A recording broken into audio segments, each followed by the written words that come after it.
Hello, this is Jane Stavum, Superintendent of the Sioux Falls School District, and this is our podcast. Join us for an audible look inside the Sioux Falls School District, where we'll put a spotlight on the people, places, and practices of our district. Well, hello, everybody, and welcome back to my podcast. I'm Jane Stavum, Superintendent, and I'm so excited for today because this is an actual first in our district. And with me, we have our wonderful teacher, Valerie Van Hevelen from Washington High School, and three of our very talented eSports participants. And so to start us off, tell me your first name and your high school. My name is Max, and my high school is Lincoln High School. Great. My name is Caden, and I'm from Lincoln High School. Name's Alexander. I'm from Jefferson High School. All right, so a good smattering here. And did you know each other before this activity? I knew him. Yeah, me and Caden, and then another student named Jonah that isn't here today. Okay. We knew each other, then I met the other other three teammates. Awesome. New friends in this. Well, Valerie, you and I met when I was very new to the district. And you caught me after a time when I was over speaking, I think, at Washington. And we talked about technology and some of the things that kids were interested in. So this has got to be kind of fun for you. It's very fun, yes. Tell me why you were interested in being the coach. Is that your official title? Are you a coach in eSports? Yes. I don't know how that works. All right, Coach is in right. eSports, yes. This came about after years of having my own computer gaming club at different schools I've been to. And I always wanted to get the eSports going, but it just never could take off at the places I've been to, small schools and things like that. But finally here, when the opportunity came up, I read the job announcement. I said, I'm going to go for it. I was so happy because I knew that had been something you cared deeply about. And it didn't hurt that our state finally sanctioned this as an official sport and kind of caught up with the rest of the world because this is kind of a big deal. And I think one of the things that people don't know is that eSports is wildly popular and has made its way to the collegiate level. And a lot of kids are going to school on scholarships, and that this is kind of would you say it's national or worldwide? It definitely depends on where you are.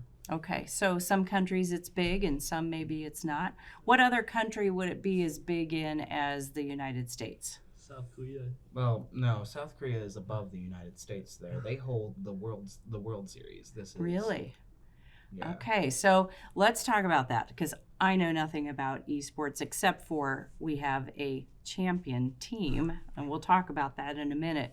But if you were going to start at a high school level, kind of tell us what are the levels that you would aspire to. Like if you win at basketball, you win, in your district, and then you win in your conference, and then you go to state, and you kind of have these layers. What are the layers like in eSports? Who wants to tell me about that?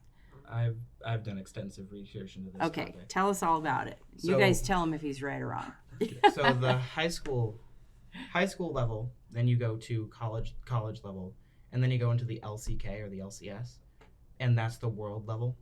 They will recruit players who have achieved the highest rank to join their teams. It's all about rank, isn't it? Tell me about rank. The rank system is basically just they throw you in a big pile of players, and then they kind of put you in a segment of what other players would be at your equal level. And there's different titles all the way from like the bottom of the rank to the top. So for example, like bronze is one of the lower end ranks in the game we play, League of Legends. And then there'd be like masters, which is like the top of the line players, and then they all get to play in that rank area, and they just get played against each other. Great. So kind of like levels, if we were to simplify that for people like me who don't know anything about it.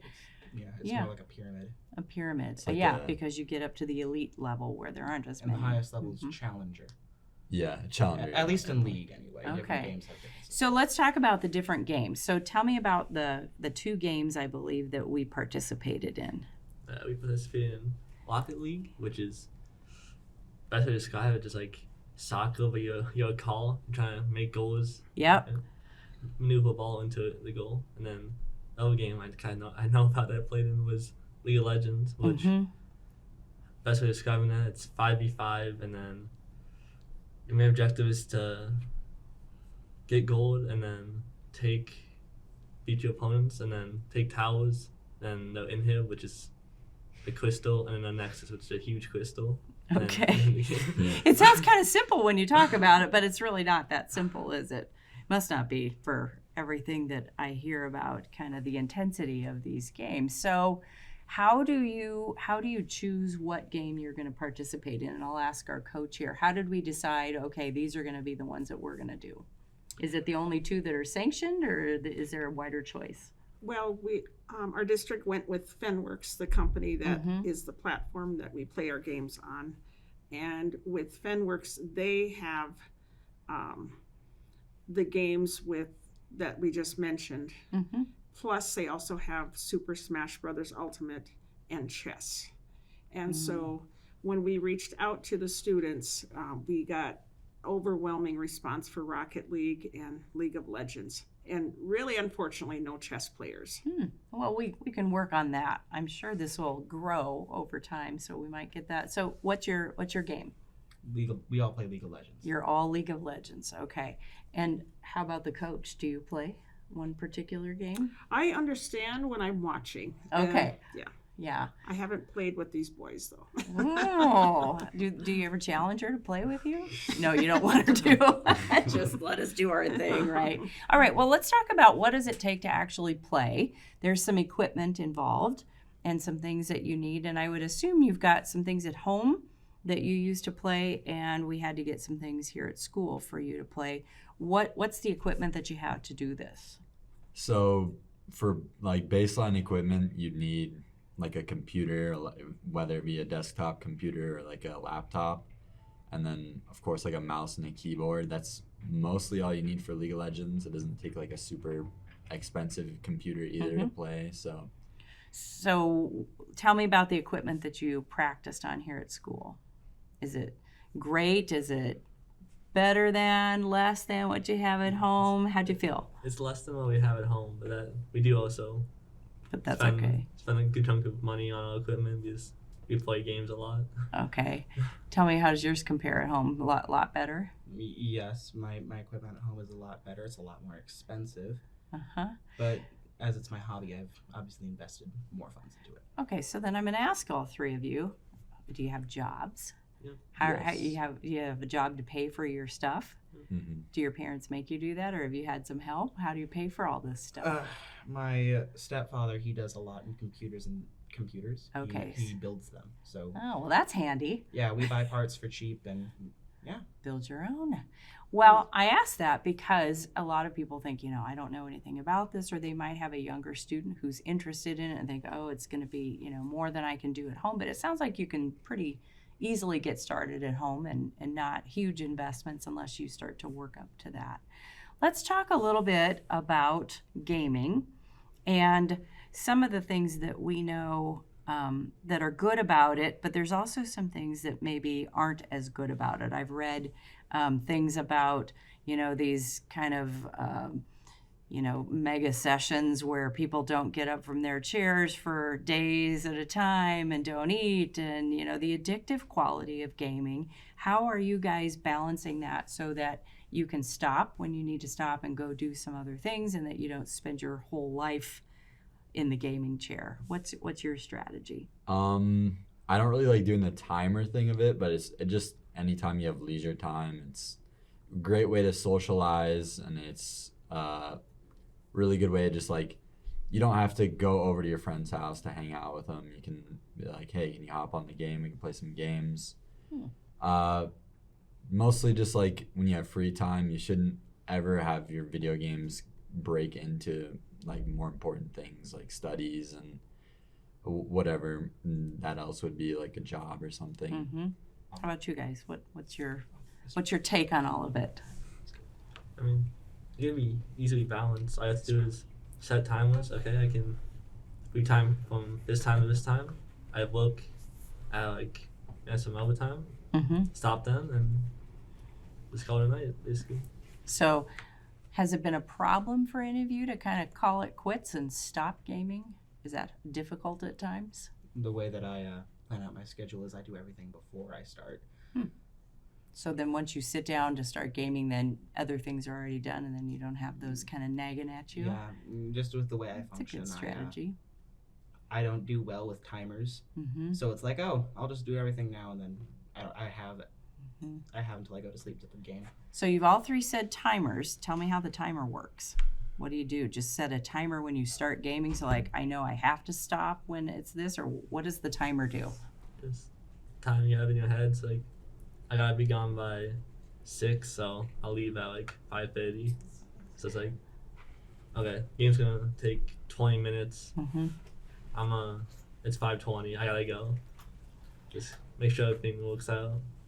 So help me understand, because I think that's probably something other people might have questions about, is like gaming sessions. How can you just stop a game like a video game and then it picks up where you left off? It can't be quite that simple. How does it work? It varies game to game, of course. Online games like League of Legends and Rocket League, you can't just simply stop. It's an online game. It's all live. Okay. So live gaming, is it always live when you get on the games? It all comes to different games. I'd say like our game that we played, League of Legends, if you leave the game, you usually get repercussions, which are like timers or something for you not being able to play because you kind of messed up the whole reason of having a 5 Everybody else. Yeah. And then also just like any other game, which is, I don't know, like any story-based game or like solo game, you could log off whenever you want. There's really not a like distinct time you need to play it. So all right. So if I'm hearing you right, it's a little bit like, I'll use a basketball game as my example. Like when they all show up to play, you don't just like go get popcorn when the game's going. You got there to play a game, you play the game all the way through from beginning to end, and that was your event. Is that the right kind of version of it? Simplified? Okay, good. Tell me who you are. I'm Jonathan Helene. I'm the other co-coach of Jonathan. the eSports team. And you're at Ben Rifle. I am at Ben Rifle. Well, thank you for coaching. I'm glad you could be with us. All right, so you've got your Sioux Falls eSports shirt on and a picture of your mascot. Not quite sure how to pronounce his name. I can spell it. How do we pronounce the eSports mascot's name? Doge? Doge is the Doge? accepted. Yes, we are the SFSD Doge. Now, where does Doge come from? It looks like a dog. An old It's- meme. An old meme. Okay, so if we look that up, it won't be anything inappropriate, right? It's just a That's little, good. Just a dog. Just He the was dog. from the Bitcoin. Thank you. Oh, and how did you land on the mascot? Did you all I submit? had asked the students, what kind of mascot should we have? Because I said we need to have, and somebody said, how about the Doge? And that was the Rocket League boys. Nice. And I said, okay, let's do that. They were the only ones that Well, that sounds responded. easy. I wish it was that easy when we went to choose a mascot for a new school. Doesn't quite work so easily. Coach Helene wanted the sunglasses. Yep, So the nice sunglasses touch. are pixelated. And I wanted to have something like the Padres logo with the hat, Oh, so that's yeah. why we went with the SF like that, because I thought We could get the SFSD to fit right on Yeah. there, so we just went with that. It was actually a student of mine in animation class Oh, nice. that I said, could you possibly do something for us? She had it done in 25 minutes. Wow. So- Well, nicely done. Great mascot. We were all just wondering how to say it. So now we know the Doge. All right. I got 2 more things that I really want to know about. One is if you were going to tell another student for next year why they might want to be involved in gaming, what would you tell them? I'm going to let each of you answer that. So who wants to go first? I'll go first. All right. I'll just start it off. I would say a big incentive is scholarship opportunities. That's obviously a very big one. The social environment that it creates is actually really nice. You get to meet a lot of new people while you're doing hopefully what you like. I don't know, you'd join if you wouldn't, but it's just really fun after school activity. Good. And Good reasons. yeah. His two there's two main reasons we're the best, but it's also you get to test your metal against other people, but the best versus the best, and see if you stack up or not. Hopefully you get better. The competition and driving you to better things. Good. What else? The one thing I really like about our esports program is the accessibility. Because I know we had one of our Rocket League players. He had a Mrs. V knows more about this than I do, but from what I've heard from her, he had a concussion, really bad injury to his head. He used to play a lot of soccer. Doctor said he couldn't do that anymore, so picked up Rocket League. So I'd say it's more accessible than, say, football or basketball. Yeah. Can you get injured gaming? Is there any injury? Carpal tunnel. Carpal tunnel. All right. I got to get that out there. Tell me what the benefit was for all of you this year. I mean, you've kind of alluded to it, but what was the very best thing that you enjoyed about esports this year? The really big tournament, like you'd always see them on, like, I don't know, videos or TV, like the huge tournament setting. It's really cool to be up on stage and have all this stuff and just have a big competition. It kind of gets your blood flowing a little bit. Just having something on the stake, you know, trying to be the winner out of, I don't know, a bunch of teams. It looks cool. Yeah, I mean, it's impressive is when you see the whole setup. That's very fun. What was the best thing about it for you? Getting to meet new people. Everyone here was chill. I had good talks to them. That's good. Yeah. What else? You know, the best thing about esports, I think I'm going to go with his answer. It was the friends we made along the way. That's good. You know, we underestimate that sometimes, and some kids find friends really easily and some kids don't. And what we want to do as a school district is make sure that we have enough things for kids to try, that they really find something they love to do, and then along the way they get some new friends. You got a big medal sitting here. Tell us about the medal. We want to make sure everybody knows. Well, us winning the state tournament, we all got medals, and then since we won 2, we got a trophy for league and a trophy for Rocket League. And I hear we haven't quite locked in on yet where the trophy's going. Sounds like they want to bid for it out here. I have the trophy for League of Legends. Okay. And I have the one for Rocket League. So the coaches walked away with the trophies so I far. offered Ben Rifle as a neutral site. Nobody seemed to like that idea. The Switzerland of esports. Well, it's on display in my classroom, and all the students And are rightly so. asking, how do we get involved in this? That's good. Good advertisement for that.